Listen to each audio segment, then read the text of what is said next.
안녕하세요. 매일 새로운 사연을 전하는 읽어주는 사연 라디오입니다. 구독과 좋아요, 많은 공유 부탁드립니다. 오늘의 사연 시작하겠습니다. 안녕하세요. 5살 된 딸을 키우고 있는 30대 초반의 주부입니다. 남편과 저는 2살 차이로 직장 상사의 소개로 만났습니다. 처음에는 상사가 만나보라고 하니까 거절하기도 뭐하고 해서 어쩔 수 없이 나간 소개팅이었는데 생각보다 괜찮은 사람이 나왔더라고요. 그래서 한두 번 더 만나다가 사귀게 되고 그렇게 몇 번을 더 만나보니 이렇게 결혼까지 하게 되었습니다. 결혼 후 다른 사람들이 겪었을 법한 시시콜콜한 이야기는 하지 않겠습니다. 제가 시어머니랑 틀어지게 된 결정적인 사건만 이야기해드릴게요. 결혼 후 얼마 지나지 않았을 무렵입니다. 시어머니가 어디서 점을 보고 오셨다고 하셨어요. 저희 시어머니는 참고로 풍수지리, 점, 송금 이런 거 보시는 거 정말 좋아하시고 맹신하십니다. 시어버지 몰래 굿도 몇 번 했다가 들켜서 쫓겨난 애 만에 난리도 아니었다고 들었습니다. 아무튼 그런 시어머니가 이번엔 어디서 무슨 말씀을 듣고 오신 건지 저에게 뜬금없이 앞으로 남편 생일상을 양력 2번씩 챙겨주라고 하시더라고요. 저도 어여시 직장생활 하는 사람인데 생일상을 2번씩이나 챙기라니요. 사실 챙긴다면 챙길 수는 있지만 그래도 이해가 되지 않았습니다. 그래서 제가 왜 2번씩 챙겨야 하냐고 여쭸더니 그래야 남편이 기가 살아서 집안이 부유해지고 건강해진다나요. 그러면서 시어머니가 저더러 남편을 사랑하고 존경하는 마음이 없으면 차라리 하지 말라고 덧붙이셨어요. 솔직히 존경하는 마음까지는 아니더라도 남편을 사랑했으니까 결혼한 거고 결혼 초에 시댁 식구들과 싸우고 싶은 며느리가 어디 있겠어요. 그냥 잘 보이고 싶은 마음도 있었고 어쨌든 제 남편의 어머니이니 생일상 2번 차리는 게 죽을 만큼 어려운 일도 아니고 음식 준비야 손이 좀 가겠지만 저도 같이 먹는 거나 마찬가지니 그냥 원하는 대로 해드리자 생각했어요. 하지만 그런 대화가 오가는 동안 저도 농담 반 진담 반으로 시어머니께 그럼 저도 남편한테 1년에 2번씩 제 생일을 축하해 달라고 해야겠다고 했습니다. 그러자 시어머니는 밖에서 일하고 오는 사람 힘들게 왜 그런 이야기를 하냐 하시면서 당신은 당신 아들 키우는 동안 한 번도 부엌에 들어가게 한 적 없다고 당신 눈에 흙 들어가기 전까진 그 꼴 못 보신다 하시더군요. 하지만 남편은 저랑 연애할 때부터 지금까지 부엌에 잘만 들어갑니다. 제가 시어머니한테 어머님이 뭘 모르시는 것 같은데요 하고 현실을 알려드릴까도 싶었지만 한편으론 또 시어머니랑 기싸움에서 뭐하나 싶기도 하고 남편이 부엌 드나든다는 사실을 들으면 뒷목 잡고 쓰러질까 싶어서 그냥 예예하고 말았습니다. 대신 나중에 남편에게 당신이 시어머니께 전화해서 중간 역할 잘 해달라고 부탁했고 자기 생일 시어머니가 원하시는 대로 2번 챙길 테니 당신도 생일도 2번씩 챙겨달라고 했습니다. 남편은 미안하다며 알겠다고 했고 그렇게 잘 넘어간 줄 알았습니다. 그리고 작년에 남편보다 2살 어린 신우가 결혼을 했는데 이때 시어머니의 이중적인 모습을 보게 되었어요. 물론 며느리가 딸이 될 수 없다는 건 이미 잘 알고 있었지만 그래도 참 기분이 그렇더라고요. 2달 전쯤인가 사위가 신우 생일이라며 미역국을 끓여서는 아침을 챙겨줬다며 사진까지 저에게 보내주시면서 신우가 시집을 잘 간 것 같다고 자랑을 하시더라고요. 그리고 주말에 다 같이 신우 생일 축하도 할 겸 모여서 식사를 하자고 하셨습니다. 신우 생일 축하 기념으로 모인 자리라 그런지 신우 남편이 밥을 샀어요. 시어머니가 집에 들려서 과일 좀 먹고 가라 하시더라고요. 그렇게 다 같이 모여서 차 한잔하며 이런저런 이야기를 하는데 시어머니가 계속 사위가 최고라며 입이 닳도록 칭찬을 하시더라고요. 얼마나 신우를 위해 주는지 모른다면서요. 제가 남편한테 생일상 차려달라고 한다고 했을 때는 정말 이렇게 말해도 될지 모르겠지만 입에 개거품을 무시던 양반이 남의 집 아들이 지 딸한테 밥 해주고 청소해준다고 하니까 그게 그렇게 좋아서 난리인 게 보기 얄미웠습니다. 그래서 일부러 제가 시어머니한테 아니 남자는 밖에서 일하고 오느라 바쁜데 요리하는 거 아니라고 하지 않으셨어요? 사위는 그래도 되는 거예요? 라고 물었습니다. 그러자 시어머니는 저를 힐끔 보시더니 요즘엔 남자고 여자고 바쁘니까 서로서로 도와가면서 살아야 된다는 거예요. 그래서 제가 남편을 쳐다보면서 당신도 신우 남편 좀 보고 배우라고 그랬어요. 와이프 생일엔 미역국 끓여서 아침상도 차려주고 자기 부모님만 챙기지 말고 장인어른하고 장모님 모시고 좋은 데 가서 식사도 한 번씩 대접하라고요. 그래야 처갓집에 가면 이렇게 사랑도 받고 점수도 따니 그게 바로 일석이조 아니겠냐고요. 아랫사람이어도 배울 점이 있으면 배워야 된다고 했더니 시어머니는 도끼 눈을 하고 저를 째려만 보시고 아무런 말씀도 안 하셨어요. 본인도 본인이 무슨 말을 했는지 기억하고 있다는 거죠. 저는 그런 시어머니를 보면서 보란듯이 신우한테도 남편 생일은 음력하고 양력 다 챙겨줘야 되는 거 알고 있었냐고. 그래야 남편이 기를 피고 가정도 부유해지고 건강해진다. 그래야 사랑받는 아내가 된다고 어머님이 그러시더라 했어요. 그러자 시어머니는 대번에 무슨 생일상을 2번이나 차리냐고. 신혼에는 합이 좋아서 그런 거 없어도 잘 먹고 잘 살 거라고 그러셨습니다. 그래서 제가 시어머니께 저랑 남편도 사이 좋은데 저한테는 대체 왜 그러시냐고 물었더니 너네 부부는 너가 기가 너무 세서 우리 아들이 기를 펼 수가 없다고 했다는 거예요. 이 모든 대화를 듣고 있던 신우가 시어머니께 제발 어디서 미신 같은 거 듣고 와서 주변 사람들 힘들게 하지 말라면서 언니랑 오빠가 행복하다면 된 거 아니냐고 시어머니한테 뭐라고 하더라고요. 그러면서 신우가 결혼 전에는 몰랐는데 이제 보니까 엄마 진짜 진상 시어머니라고 저 볼 면목이 없다며 제 편을 들어주었습니다. 시어머니는 아무 말도 못하시고 얼굴색만 울그락불그락해졌더라고요. 그렇게 얼마 안 있다 신우부부는 저희보다 집이 조금 더 멀어서 먼저 자리에서 일어났습니다. 곧 이어 저희도 집에 가려는데 시어머니가 저한테 왜 사위 앞에서 자기 꼽을 줬냐며 성질을 내셨습니다.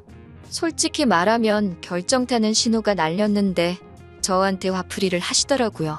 그러면서 저에게 넌 네 신우가 잘난 남자 만나서 시집간 게 그렇게 질투가 나니? 그러시는 거예요. 그래서 제가 네, 질투나요.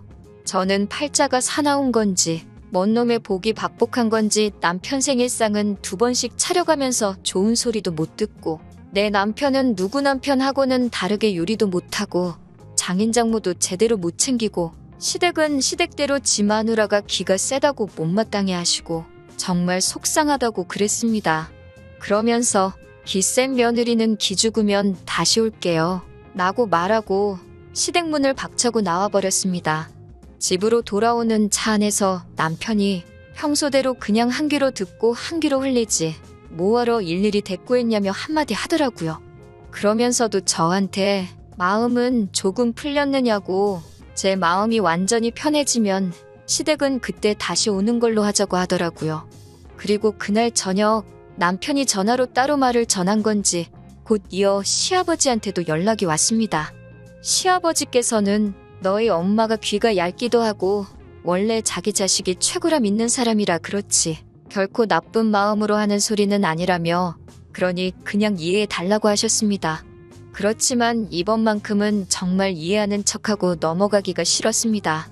저도 평소에 성격이 무딘 편이라 좋은 게 좋은 거다 생각하고 웬만하면 그냥 넘기는 편인데 그것도 한두 번이지 매번 반복되니까 저만 화병나게 생겼더라고요. 그리고 솔직히 차라리 시어머니랑 대면대면 어색하고 불편하게 지내면서 최소한의 횟수만 만나면 좋겠다 싶었습니다. 그리고 그날 이후로 먼저 단 한 번도 연락드리지 않았습니다.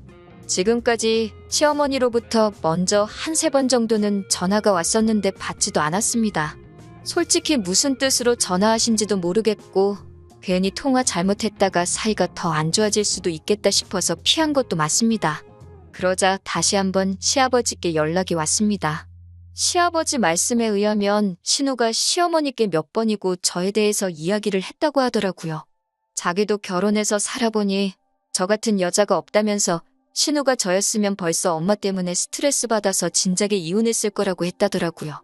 그런 말씀을 전하시면서 시아버지도 신우 입에서 이런 소리 나오기 전에 제가 기분 나빠지기 전에 당신이 먼저 시어머니의 언행을 단속했어야 하는데 못해서 미안하다고 오히려 저에게 사과를 하셨습니다.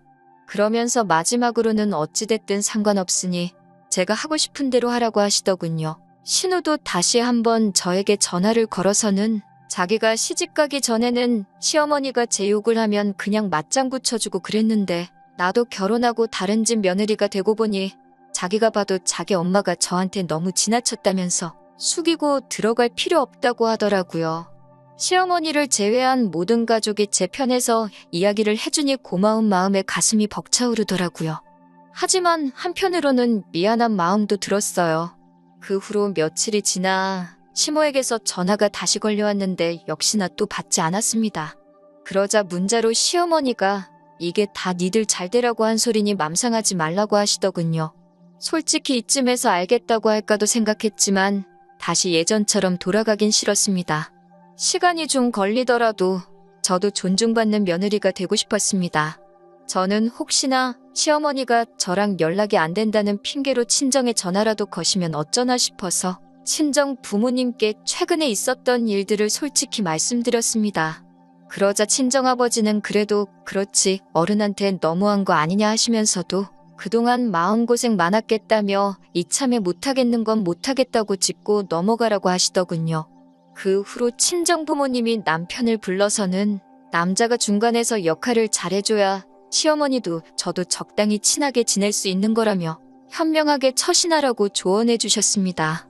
남편은 몸둘바를 모르겠다는 듯 안절부절하면서 연신 저희 부모님께 이렇게 걱정을 끼쳐드려서 죄송하다고 하더라고요.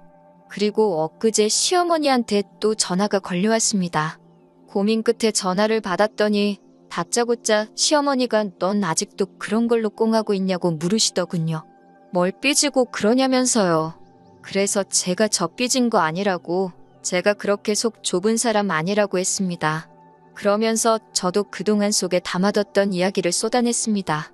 저도 저희 부모님한테는 곱게 키운 하나뿐인 딸이라고, 기세다고 구박받으라고 남편하고 결혼하는 거 허락해 주신 거 아니라고요. 그동안 저한테 매번 기가 세다느니, 참 못났다느니, 저한테 상처 주신 거 사과해 주시면 좋겠다 했습니다. 그러자 시어머니는 어른이 이 정도 하면 아랫사람이 적당히 숙이고 들어오면 되지, 뭘 그렇게 오바를 떠냐면서 세상이 말세라며 먼저 전화를 끊어버리셨어요. 이 대화를 하고 나서 저는 남편에게 이번 명절부터 당분간 나는 시댁에 안 가겠다고 했습니다. 딸아이도 못 보여드린다고요. 손녀 보고 싶으시면 저한테 연락하고 저희 집으로 오시라고, 그게 아니면 안 된다고 했습니다. 올 가을 추석에 시어머니가 어떻게 나오실지는 모르겠지만 지금 상황에서는 저만 못된 며느리로 몰고 가는 시어머니가 믿고 야속해서 이게 최선인 것 같아요. 그래도 그동안 마음속에 담아놓고 하만시키던 말들을 털어놓고 나니 속이 후련하고 홀가분합니다. 게다가 이번 기회를 통해 시아버지도 신우도 남편도 다 저의 노고를 알아준다는 사실을 확인해서인지 마음 한구석이 따뜻해지기도 했고요. 남편 말로는 시어머니가 가족들도 다 자기 편이 아니라고 신세한탄을 한다고 하십니다. 그런데도 신우나 시아버지 두 사람 모두 시어머니 말 들은 척도 안 하고 끝까지 제가 잘못한 거 하나도 없고 제가 그렇게 나오는 것에 대해서도 당해도 싸다는 식으로 저를 옹호해주고 있다고 하네요. 지성이면 감천이라고 시어머니도 언젠가 다른 가족들처럼 제 본심을 알아주실 날이 올 거라고 믿습니다. 조금 오래 걸릴 것 같긴 하지만요. 그래도 나중에 언젠가는 이 일을 가지고 추억담처럼 재밌게 나누는 날이 왔으면 좋겠네요. 긴 이야기 들어주셔서 감사합니다. 오늘의 사연은 여기까지입니다. 구독과 좋아요, 알람 설정해주시면 앞으로 더 좋은 사연으로 찾아오겠습니다. 감사합니다. 안녕하세요. 매일 새로운 사연을 전하는 읽어주는 사연 라디오입니다. 구독과 좋아요, 많은 공유 부탁드립니다. 오늘의 사연 시작하겠습니다. 안녕하세요. 올해 33인 여자입니다. 한 살 어린 남자친구와 1년 정도 연애하다 결혼 준비를 하는 과정에서 파혼했습니다.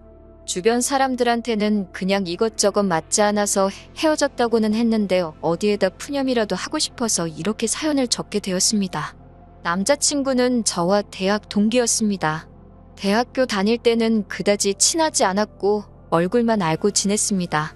대학을 졸업하고 얼마 전까지 연락도 하지 않고 지내다가 작년 이른 봄에 우연히 다시 만났습니다.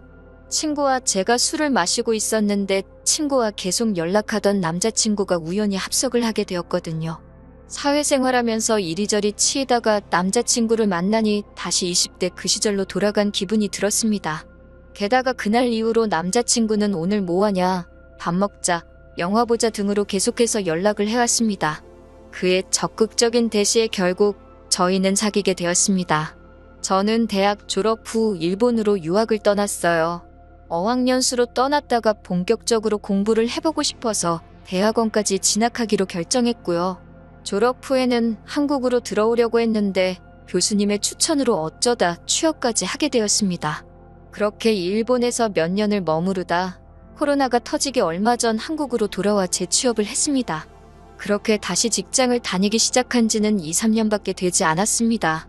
저희 집안이 경제적으로 아주 유복한 집안은 아니지만 그래도 제가 하고 싶다는 건 다 하게 해주신 부모님의 서포트가 있었기에 가능한 일이었습니다. 참고로 저희 부모님은 노후 준비도 다 되어 있으십니다. 그렇다고 하더라도 저는 더 이상 부모님께 경제적으로 기대고 싶지 않았습니다. 특히 결혼만큼은 제 힘으로 하고 싶었고요. 그렇기에 남자친구와 연애를 시작하면서 저는 분명히 당장 결혼할 마음이 없다고 말했습니다. 남자친구는 이해한다면서 자기도 당장 결혼할 생각은 없으니 서로 그런 건 신경 쓰지 말고 연애하자고 하더라고요. 하지만 사귄 지 6개월 정도 지난 후부터 이따금씩 대화 도중에 만약에 우리가 같이 살면 어떨까, 아이를 가지면 어떨까 이런 말을 종종 꺼내왔습니다. 그럴 때마다 제 마음은 너무 불편하고 부담스러워서 지금은 먼 미래의 이야기보단 지금의 우리한테 집중을 하자고 대화의 주제를 다른 쪽으로 돌리곤 그랬습니다. 그러다 저희가 사귄 지 1주년이 되었을 무렵 남자친구가 기어이 저에게 프로포즈를 해왔습니다. 프로포즈를 할 만큼 나를 사랑하는구나 싶어서 기쁘기도 했지만 동시에 아무런 준비도 되어 있지 않은데 어쩌지라는 걱정과 우려도 되었어요. 결국 저는 남자친구에게 나는 아직 결혼할 준비가 안 되어 있다고 미안하다고 프로포즈를 거절했습니다. 그럼에도 불구하고 남자친구는 자기가 모아둔 돈도 있고 시댁에서 집도 해주실 거라면서 제발 다시 생각해보라고 하더라고요. 그러면서 장기적으로 봤을 때는 제가 연봉도 더 많이 받으니까 자기는 손해보는 거 하나도 없다고 부담 갖지 말라고 했습니다. 그런 말을 들으면서도 저는 미안하고 부담스러워서 다시 한번 거절을 했어요. 하지만 동시에 저도 남자친구를 사랑하는 마음은 진심이었기에 친정에 이러한 일이 있었다고 말씀은 드렸습니다. 그리고 감사하게도 친정 부모님이 현금 5천만 원을 지원해 주신다며 결혼을 하라고 하셨습니다. 일본에서 직장 생활을 하는 동안에는 직접 벌어서 생활비로 충당했고 국내로 들어와서는 직장 생활을 한 지 얼마 되지 않아서 많이 모으지 못한 상황이었습니다. 그래서 제가 모아둔 돈 2천에 부모님이 주신 5천, 그리고 남자친구가 모아둔 돈 8천을 가지고 결혼 준비를 시작했습니다. 저는 서울에서 태어나 초중고대학을 전부 서울에서 나왔습니다. 그러다 일본으로 유학을 떠났고 계속해서 일본에 있었어요. 약 6년간의 일본 생활을 접고 다시 본가가 있는 서울로 들어왔어요. 딱히 서울을 고집한 건 아닌데 어쩌다 보니 직장도 본가에서 멀지 않은 곳에 위치한 외국계 금융회사의 일자리를 구하게 되었습니다. 하지만 재취업을 하고 얼마 지나지 않아 코로나가 시작되었고 그 이후로 지금까지 계속 재택근무를 하고 있어요. 연봉은 6천 정도로 또래에 비해서 적은 편은 아니라고 생각합니다. 남자친구의 경우 서울에서 멀지 않은 곳에 위치한 지방의 토박이로 대학을 제외하고는 전부 그 지역에서 나왔습니다. 남자친구를 제외한 온 가족이 다 그쪽에 거주하고 있었고 남자친구도 저랑 결혼하면 다시 고향으로 내려가서 살고 싶다고 했습니다. 남자친구의 부모님은 그 지역에서 유명한 빵집을 운영하고 계셨는데 자기가 그 일을 배워서 물려받을 거라고 하더군요. 참고로 남자친구의 부모님이 준비해 주신다 하신 집도 그 지역이었습니다. 제 입장에서는 부모님과도 거리가 생기고 친구들도 자주 만나지 못하게 되니 아쉬움이 남았지만 그래도 집을 가지고 결혼 생활을 시작할 수 있으니 다행이다 싶었습니다. 그렇게 양가 상견례도 마치고 결혼식장도 정해지고 모든 것이 원만하고 순조롭게 흘러가고 있었습니다. 그러다 몇 주 전 남자친구와 함께 카페에서 데이트를 하던 때였습니다. 갑자기 남자친구가 저에게 자기는 좋겠다는 식으로 이야기를 꺼냈습니다. 저는 무슨 소린가 싶어서 남자친구에게 무슨 말이냐고 물었어요.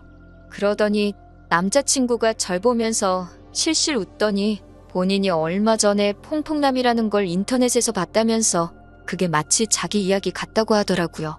그래서 제가 퐁퐁남? 그게 뭔데? 라고 물어봤더니 힉힉 웃으면서 궁금하면 저더러 직접 인터넷에서 찾아보라고 하더라고요. 제가 좋은 거야? 라고 물어보니까 글쎄? 잘 모르겠네 라며 애매한 대답을 하더라고요. 카페에서 남자친구가 화장실 간 사이에 저는 퐁퐁남이라는 단어를 인터넷에 검색했는데 결과를 보고 순간 어이가 없어서 말이 다 안 나오더라고요. 과거에 문란하게 놀았던 여자가 연애 경험이 없는 능력 좋은 남자와 결혼하게 되면 그 남자를 퐁퐁남이라고 부른다는 거예요. 부들부들 떨리는 손으로 어쩔 줄을 모르고 있는데 화장실에 갔던 남자친구가 돌아왔습니다. 저를 보더니 왜 그러냐고 묻길래 좀 전에 한 말 진심으로 한 거냐고 물었습니다. 남자친구는 찾아봤냐면서 멋쩍은 듯이 웃더라고요. 그래서 제가 남자친구에게 자기는 내가 과거에 문란했을 거라 생각하는 거냐고 물었습니다. 그러자 남자친구가 하는 말이 20대 여자가 일본에서 오래 생활을 할 때는 다들 그런 걸 생각한다면서 자기가 솔직히 어떻게 알겠냐고 그러더라고요. 일본 물가도 비싼데 여자 혼자서 직장 생활만으로 생활을 꾸려냈다는 게 자기는 이해가 안 된다고 하면서 과거는 과거니까 자기는 괜찮다고 하더라고요. 그러면서 덧붙이는 말이 솔직히 그리고 자기는 현금 8천에 집까지 가지고 결혼하는 거지만 저는 달랑 7천만 원에 몸만 노는 거 아니냐면서 자기가 아무리 생각해도 퐁퐁남이 맞는 것 같다고 하더라고요. 그 말을 듣는데 순간 온몸에 피가 거꾸로 솟고 욕이 목구멍 끝까지 올라찼습니다. 제가 자리를 박차고 일어나 카페를 나가려 하자 남자친구가 저를 붙잡더라고요. 그래서 이거 놓으라고 했더니 남자친구가 아니 대화를 해서 풀고 가라고 하는 거예요. 그래서 제가 애초에 결혼할 생각이 없는 나에게 결혼하자고 한 건 당신이라며 내가 결혼할 결심을 하게 된 건 당신이 내 모든 상황을 이해해주고 품어줄 수 있는 사람이라 믿었기 때문이라고 했습니다. 그런데 지금 당신은 본인이 나조차 모르는 내 과거를 지레짐작으로 만들어내고 그걸 이해한다니 신경 하나도 안 쓴다니 헛소리를 해대니 더 이상 당신과 결혼할 수 없을 것 같다고 했습니다. 택시를 타고 집으로 가는 동안 분노로 온몸이 부들부들 떨렸습니다. 제가 일본에 있는 동안 연애는 했지만 다른 젊은 사람들이 하는 그런 평범한 연애였지. 절대로 양심에 거리낄 만한 그런 짓은 하늘과 부모님께 맹세코하지 않았습니다. 지금까지 남들보다 더 열심히 공부했고 더 치열하게 노력하면서 살았습니다. 그런데 남자친구가 저를 그런 눈으로 바라보고 있었다니 할 말이 없었습니다. 결혼한다고 했을 때 정말 기뻐하시고 축하해주시던 부모님 모습이 떠오르면서 눈물이 걷잡을 수 없이 흘렀습니다. 주변 사람들 생각도 나고 그냥 여러 가지로 머릿속이 복잡해졌습니다. 집에 도착했는데 찰나였지만 눈물 콧물로 범벅된 제 얼굴을 보신 친정부모님은 무슨 일이냐고 물어보셨어요. 그런 부모님을 보자 또 눈물이 흐르더라고요. 저는 대충 둘러댈까도 생각했다가 솔직히 말씀드렸습니다. 남자친구가 저에 대해서 이런 오해를 하고 있어서 파혼하고 싶다고요. 그러자 친정아버지는 남자친구를 가만두지 않겠다며 당장이라도 쫓아가실 분위기였어요. 저는 그럴 필요도 없는 사람이라고 그냥 죄송하다고 했습니다. 친정부모님은 제가 죄송할 게 뭐 있냐면서 차라리 결혼 전에 그런 인간인 걸 알아서 다행이라고 생각하라 하시더군요. 남자친구는 그날 이후로 하루도 빼지 않고 수십 통씩 전화를 걸어왔습니다. 제가 죽어도 받지 않고 있으니 집 앞까지 찾아와 자기가 잘못했다며 실수로 그런 말을 한 거라며 한 번만 용서해달라고 빌더군요. 그러다 나중에는 예비 시부모님께서도 연락을 해오셨어요. 그러면서 하신다는 말씀이 제가 문란하게 안 살았다고 하니까 믿어주긴 하는데 솔직히 당신들도 증거가 없으니 찜찜하긴 하시다고요. 그렇지만 제가 이 정도로 강경하게 나오는 거 보면 제 말이 맞긴 한 것 같다면서 제 말을 믿어줄 테니 적당히 이쯤에서 하고 얼른 둘이 결혼하라고 하시더군요. 솔직히 결혼을 하기로 한 사이지 진짜로 뭐 동거를 했다거나 한사실혼 관계도 아니고 어떻게 할 수만 있다면 법적인 제재를 가하고 싶었는데 제가 할 수 있는 건 파혼 말고는 아무것도 없었습니다. 그나마 제가 얼마나 열심히 살았는지 아는 몇몇 대학 동기들이 이 사건을 주변에 알려준 덕분에 남자친구는 얼굴도 들고 다닐 수 없는 상황이 된 모양이에요. 지금 생각하면 뺨이라도 한 대 올리고 헤어질 걸 싶기도 하지만 그래도 결혼 전에 이런 썩어빠진 사고방식을 가진 사람들의 민낯을 알게 돼서 다행이다 싶어요. 푸념처럼 늘어놓은 긴 이야기였지만 제 대나무 숲이 되어주셔서 감사합니다. 지인들에겐 이야기하기도 민망하고 창피해서 말도 꺼내지 못했지만 그래도 이렇게라도 전부 털어놓으니 조금은 후련하네요. 다시 정신 차리고 열심히 제 인생 살아봐야겠습니다. 긴 이야기 들어주셔서 감사합니다. 오늘의 사연은 여기까지입니다. 구독과 좋아요, 알람 설정해주시면 앞으로 더 좋은 사연으로 찾아오겠습니다. 감사합니다. 안녕하세요. 매일 새로운 사연을 전하는 읽어주는 사연 라디오입니다. 구독과 좋아요, 많은 공유 부탁드립니다. 오늘의 사연 시작하겠습니다. 안녕하세요. 결혼 생활 1년 만에 이혼을 앞두고 있는 여자입니다. 돈이 왼수인 건지 아니면 남편의 자격지심이 문제인 건지 이렇게 결혼 생활이 끝나버릴 줄은 상상도 못했습니다. 24살의 친구 소개팅으로 동갑내기인 남편을 만나게 되었습니다. 둘 다 어렸으니까 당연히 결혼을 목적으로 만난 건 아니었고 가벼운 마음으로 만난 사이였습니다. 당시 저는 졸업을 앞두고 있었고 남편은 군대에서 전역해 3학년이었어요. 1년 정도 사귀다가 저는 유학을 갔고 남편은 졸업을 했습니다.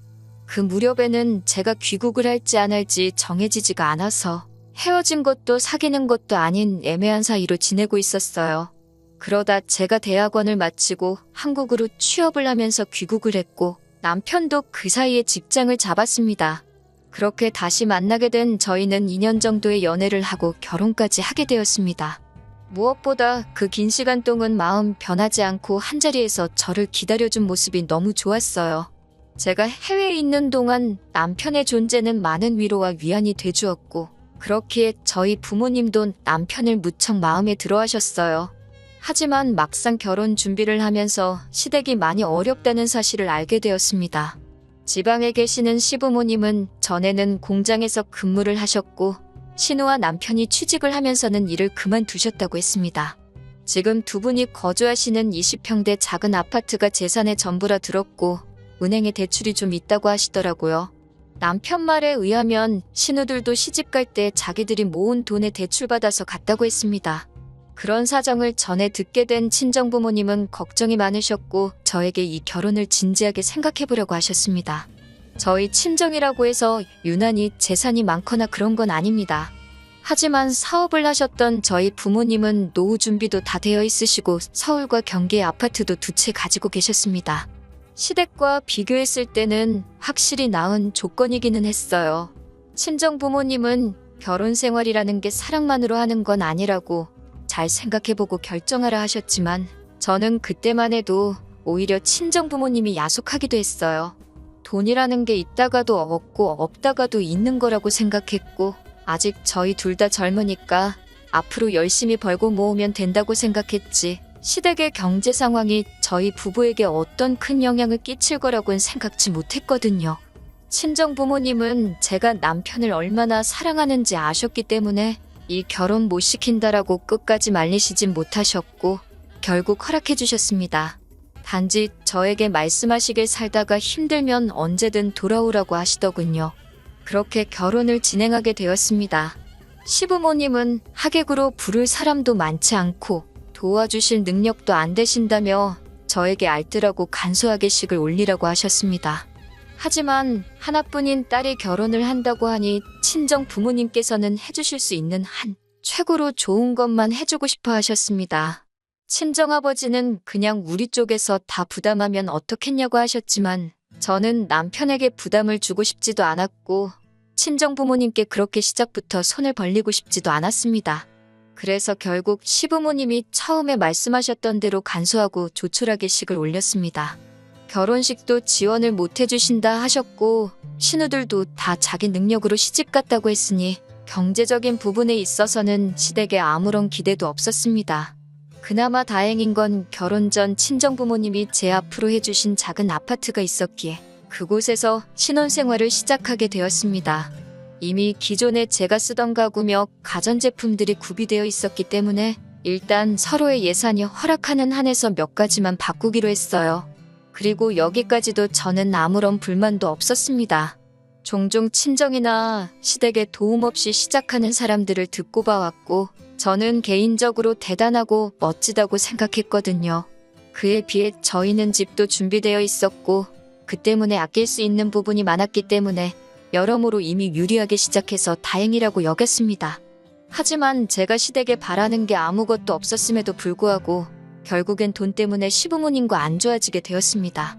저희 집들이 때였어요.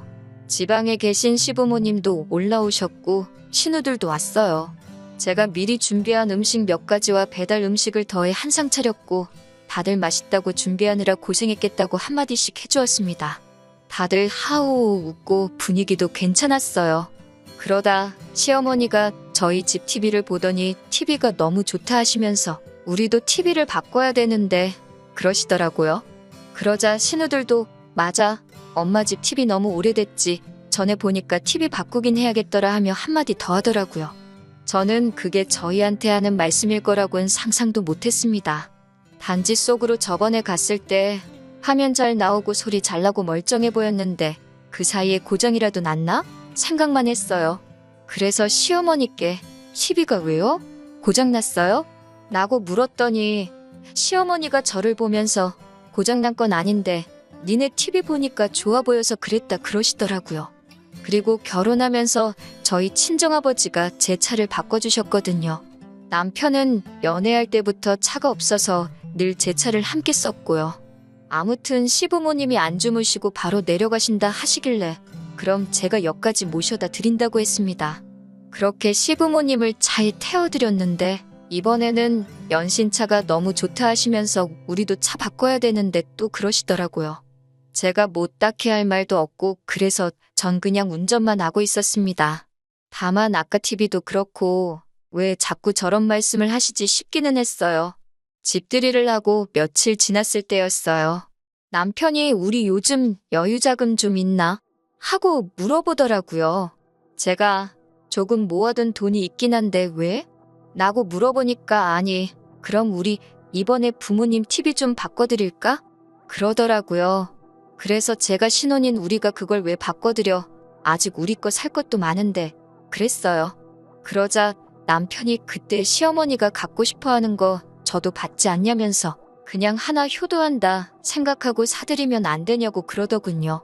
그래서 제가 능력되면 자기가 자기 돈으로 바꿔드리라고 나는 그럴 능력이 안 된다고 그랬습니다. 그리고 그럼 우리 부모님은 뭐 해드릴 건데? 라고 물었어요. 그러자 장인 장모님은 돈 많으시잖아? 그러는 거예요. 제가 그래서 양쪽에 똑같이 할 거 아니면 싫다고 했어요. 남편 기분이 안 좋아 보였지만 저도 기분이 안 좋았기 때문에 더 이상 아무 말도 안 했습니다. 결혼 전부터 남편이 시댁에 한 달에 얼마씩 보내고 있는 건 알고 있었습니다. 하지만 남편이 없는 형편의 아들 서울로 대학 보내고 매달 얼마씩 지원해 주신 게 감사해서 이 정도는 해드리고 싶다고 했기에 저도 그 부분에 있어서는 아무 말도 하지 않았고 그만하게 하지도 않을 예정이었어요. 사실 남편 논리대로면 저희 부모님도 돈이 남아 돌아서 저 대학 보내고 유학 보내주신 건 아니니까 평생 열심히 아끼고 모으신 걸로 해주신 거니까 저도 남편 생각처럼 친정에 돈도 드리고 싶지만 저희 친정 부모님은 제가 잘 사는 게 중요하다고 당신들은 신경 쓰지 마시라 하셨거든요. 하지만 뭐 그거야 가족마다 사고방식이 다를 수 있으니까 시댁이 잘못됐다고 생각하지 않습니다. 하지만 적어도 남편과 제가 가정을 이뤘으니 지금부터는 양쪽에 엇비슷하게 해야 된다고 생각하거든요. 그러다 얼마 전에는 남편이 시어머니에게 골프클럽을 사드리자고 하더군요. 그래서 제가 웬 골프채? 라고 물었어요. 그러자 남편 하는 말이 시어머니가 저희 어머니가 골프 치는 걸 아시고서는 당신도 배우고 싶다 하셨다는 거예요. 그래서 뭐 배우시는 건 상관없는데 골프클럽을 왜 우리가 사드려야 되는 거냐고 하니까 그럼 골프채도 없이 골프를 어떻게 배우냐고 하더라고요. 그래서 제가 아니 골프클럽을 살 돈이 없으시면 앞으로 골프는 어떻게 치시냐고, 필드 나가고 하는 것도 다 돈 든다고 그랬어요. 그러니까 저더러 사주기 싫으면 싫다고 하지, 사사건건 트집 잡으면서 뭐 그런 것까지 따지냐고 그러는 거예요. 하지만 저는 사람이 취미생활이건 뭐건 자기 능력껏 해야 된다고 믿거든요. 냉정하게 말해서 저는 저희 시어머니가 골프를 취미생활로 즐기실 여력이 없다고 생각하고요. 그래서 나는 못 사드려, 그러니까 자기가 하나 사드릴 수 있으면 사드려 그랬습니다. 그런데 남편도 자기 돈으로 사주기는 아까운지 제가 그렇게 말하면 꼭 안 사드리더라고요. 아무튼 그 일이 있은 뒤 저도 마음이 편치만은 않아서 친정어머니께 이런 일이 있었다 말씀을 드렸습니다. 그러자 친정어머니는 그냥 하나 사드리지 그러냐고 하시더라고요. 그래서 제가 나는 이게 이번이 처음이 아니다, 앞으로 이런 일이 번번이 있을까봐 걱정이 된다고, 그리고 앞으로 우리도 애 낳고 하면 돈 들어갈 일이 투성이니까 미리 준비도 해야 돼서 안 될 것 같다고 그랬습니다. 친정어머니도 제 말에 동의하시고 이해해 주셨지만 그래도 시어머니와 제가 괜히 껄끄러워질까봐 걱정하시는 눈치셨어요. 친정어머니는 저에게 그러면 엄마가 쓰던 골프클럽이라도 일단 가져다 드릴래? 그러시는 거예요. 취미로 배워보신다는 거니까 한번 해보시고 정말 재밌으시면 그때 사는 걸 생각해도 되지 않겠냐고요. 제가 생각해봐도 좋은 생각인 것 같아서 그러겠다고 했어요. 그리고 남편에게 이 소식을 전했습니다. 그러자 남편이 난리가 났어요. 시어머니를 거지로 아냐면서 어떻게 장모님이 쓰던 걸 시어머니를 가져다 줄 생각을 하냐고요. 제가 우리 형편에 당장 새 것 사드릴 능력은 안 되니까 나는 좋은 마음으로 가져다 드리려는 건데 뭘 그렇게 난리냐고 그러니까 자기는 자기 엄마가 불쌍해 죽겠대요. 고생고생해서 자기를 이만큼 키워놨는데 자기는 효도도 마음대로 못한다면서 너무 죄송스럽고 미안하다는 거예요. 그 말을 듣고 있는데 어이가 없더라고요. 그러면 결혼은 뭐하러 했냐고, 그냥 시어머니 옆에서 효도나 하고 살지라며 제가 뭐라고 했습니다. 그러자 남편이 한다는 말이 능력 있는 며느리가 있으면 더 잘해드릴 수 있을 줄 알았다는 거예요. 그런데 있는 사람이 더하다면서 저더러 너무 인색하다는 거예요. 진짜 이 말 듣는데 나한테 뭐 돈 맡겨놓은 거 있나 싶더라고요. 제가 시부모님이 날 키웠냐, 널 키웠지, 왜 나한테 그런 걸 바라냐고, 그러니까 자기는 장인장모님한테 아들 같은 사위가 되려고 하는데 너는 너무 선을 긋고 있는 거 아니냐는 거예요. 그래서 제가 우리 부모님이 우리한테 뭐 사달라고 해달라고 한 게 하나라도 있냐고 물었어요. 이 집도 친정 부모님이 안 해주셨으면 어쩔 뻔했냐고요. 그러자 남편은 더 가관인 말을 하더라고요. 이 집만 아니었으면 신혼부부 특혜로 대출받아서 더 좋은 집에서 살 수도 있었는데 이 집 살면서 집값 오르니까 저만 혜택을 보고 있는 거래요. 대출받아봤자 전세밖에 더 가냐고요. 그리고 저랑 살면서 이 집값이 오르면 결국 그 돈 남편이랑 저랑 같이 쓰고 살지 저 혼자 먹고 살 거 아니잖아요. 그런데 어쩜 속으로 저렇게 멍청한 생각을 하고 있나 싶더라고요. 그날 이후로 남편과는 뭐 필요한 대화만 하면서 며칠을 지내게 되었는데 남편이 너무 찌질하고 자꾸 부담 주는 시부모님도 불편하고 이혼만이 답인 것 같더라고요. 그래서 남편에게 그냥 이혼하자고 했어요. 이런저런 스트레스 받기도 싫고 괜히 죄책감 느끼는 것도 짜증난다고요.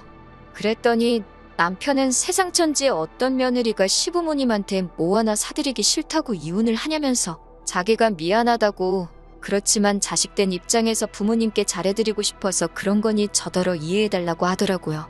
그렇게 사과 같지도 않은 사과를 하면서 자꾸 스스로 합리화시키는 남편을 보니 더 정이 뚝 떨어졌습니다. 그래서 이혼을 하려고 알아보니 이런 사유로는 이혼을 하기가 쉽지 않았습니다. 그래서 집을 팔려고 내놨어요.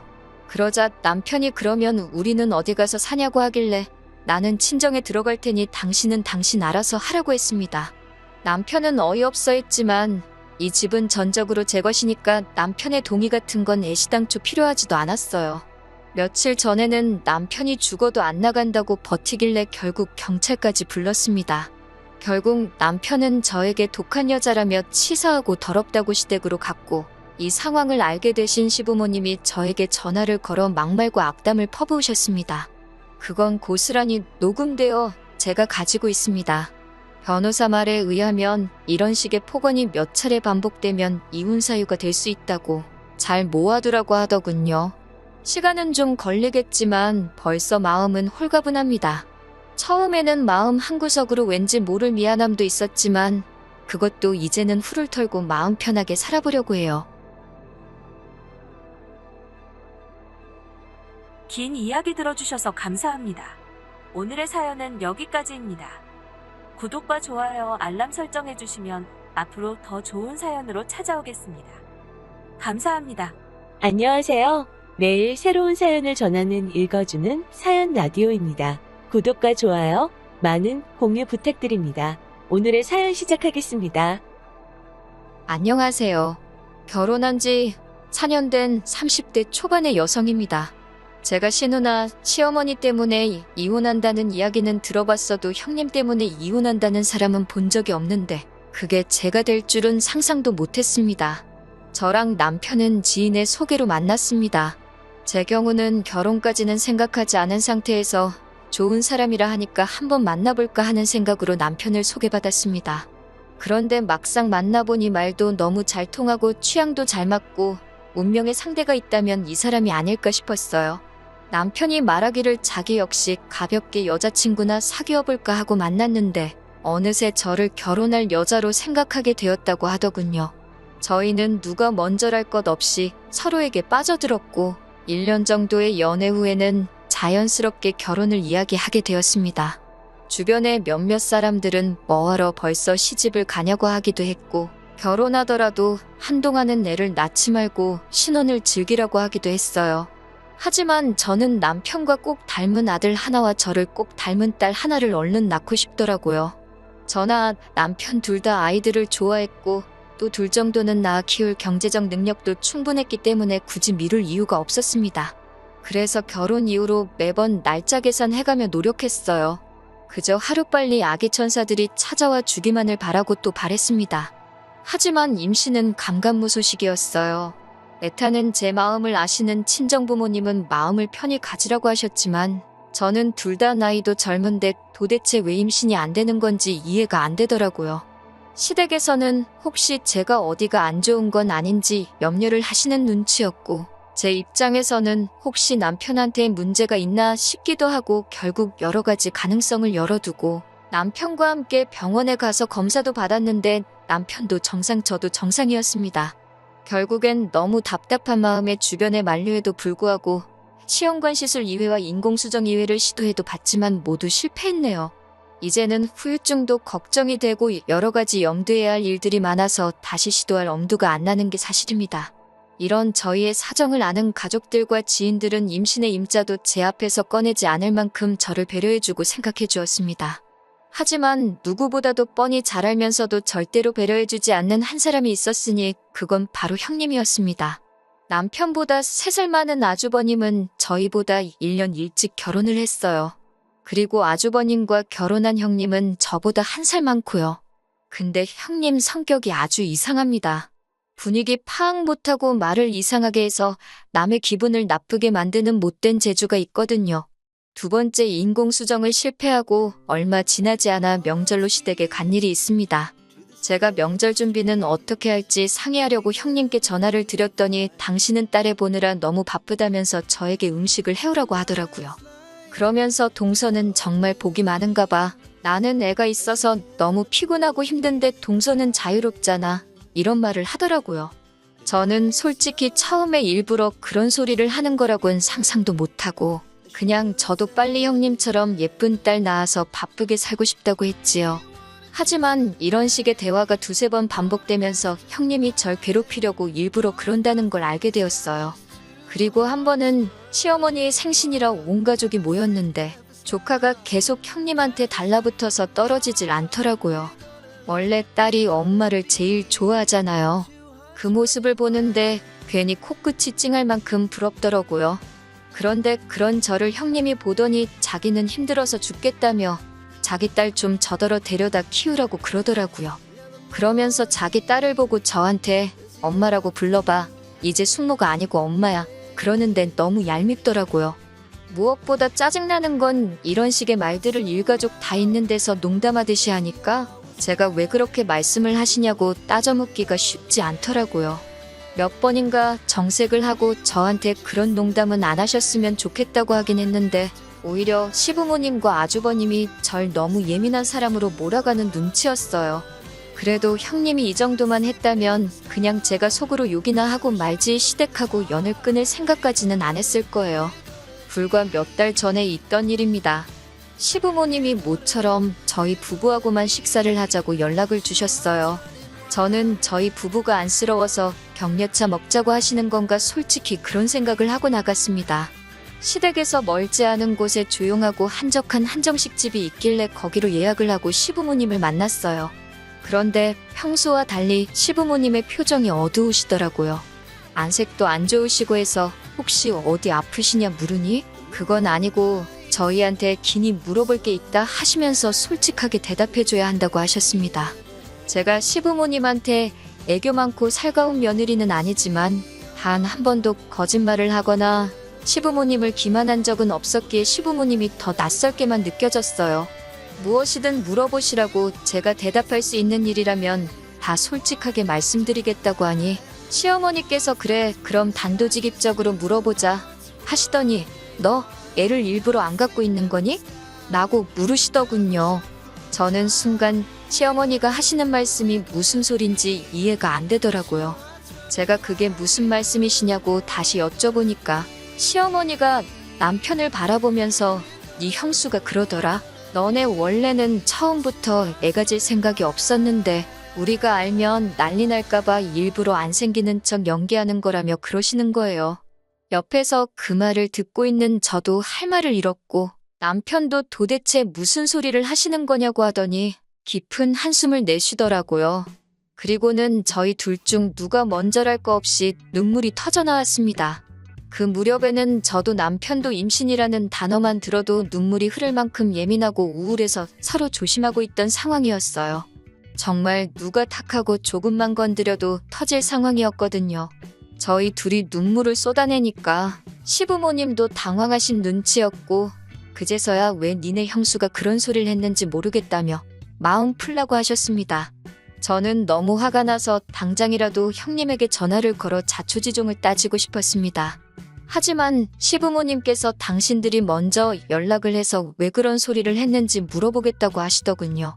저는 정말 분을 참을 수 없었지만 시부모님이 하신 말씀도 있고 솔직히 형제간의 싸움으로 번지진 않을까 걱정이 되어서 꾹꾹 눌러 참았습니다.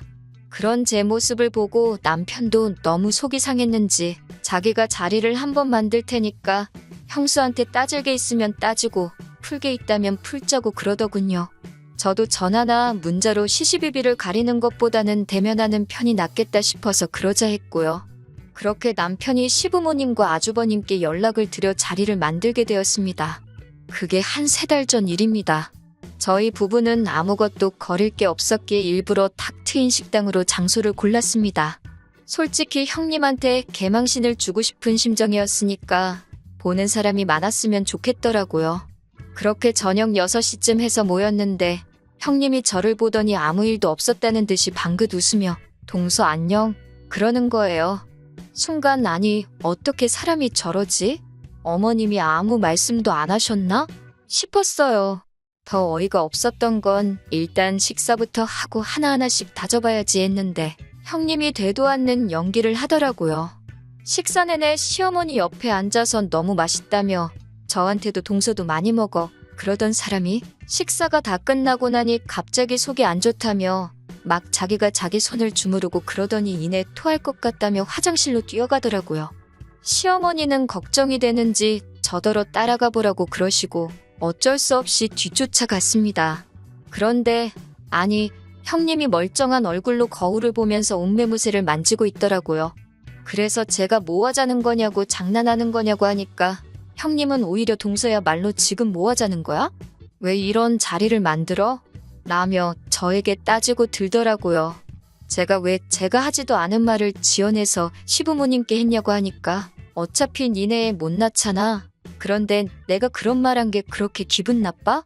막말로 못 낳는 건지 안 낳는 건지 누가 알겠어? 이러는 거예요.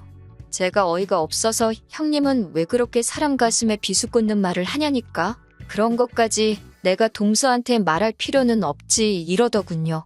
그러면서 형님이 화장실을 먼저 나가는데 하늘이 돕는다는 게 이런 걸까요? 화장실 앞에 저희 남편이 서 있더라고요. 평소 저희 남편은 정말 순하고 착한 사람인데 정말 다른 사람처럼 보였어요. 형님이 남자였으면 주먹으로 한 대 칠 뻔한 걸 꼭 참고 있는 듯 주먹이 부들부들 떨리고 있더라고요. 저는 큰일 날까 싶어서 남편한테 그냥 가자고 상대하지 말자고 했는데 남편이 형님한테 야, 이 미친 여자야? 라며 욕을 했어요. 그러니까 형님도 좀 쫄은 것 같고 식당도 크지 않은 데다 소리까지 커서 금방 사람들이 몰려들고 수군거리더라고요. 저는 잘못한 것도 없는데 창피하고 억울해서 눈물이 나오고 형님은 또 자긴 아무것도 모른다는 표정으로 부부싸움은 집에 가서 하라고 그러더라고요. 그런데 정말이지 신이 존재하는 건지 그날 그 식당에 있던 누군가가 저희 가족 일을 인터넷에 올렸더라고요. 올린 사람이야 저를 도와주려는 건 아니었겠지만 결과적으로 저에게 큰 도움이 되었습니다. 그 글이 인기를 얻어서 형님과 제 귀까지 들려왔으니까요. 저는 비록 제가 한 건 없었지만 그래도 속이 다 후련하고 사람들한테도 고맙고 그랬습니다. 그리고 며칠 후 시부모님께 호출을 받았어요. 갔더니 아주버님하고 형님도 와 있더라고요. 시어머니는 저희 넷을 마주 앉혀놓고는 형님한테 먼저 왜 저희가 하지도 않은 말을 했다고 지어냈냐고 묻더라고요. 그러자 형님은 오리발을 내밀며 제가 분명히 자기한테만 털어놓는 거라며 그렇게 말했다는 거예요. 그래도 제 입장을 생각해서 자기가 시어머니한테만 말한 거고 엄청 돌려서 좋게 말했다고요.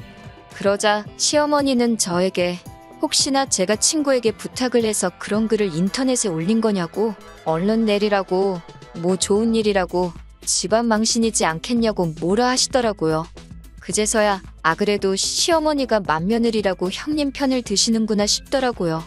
저는 그래도 시어머니가 중간에서 중립을 지켜주실 줄 알았는데 그건 착각이었던 거예요. 시부모님은 어쨌든 지금 둘 다 증거가 없으니까 이번 일은 이쯤에 묻어두고 없던 일로 하래요.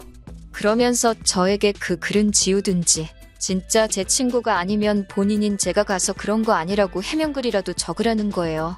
그래서 제가 됐다고 저는 지금 잘못한 거 하나도 없고 떳떳해서 그냥 넘어갈 이유가 없다고 했습니다.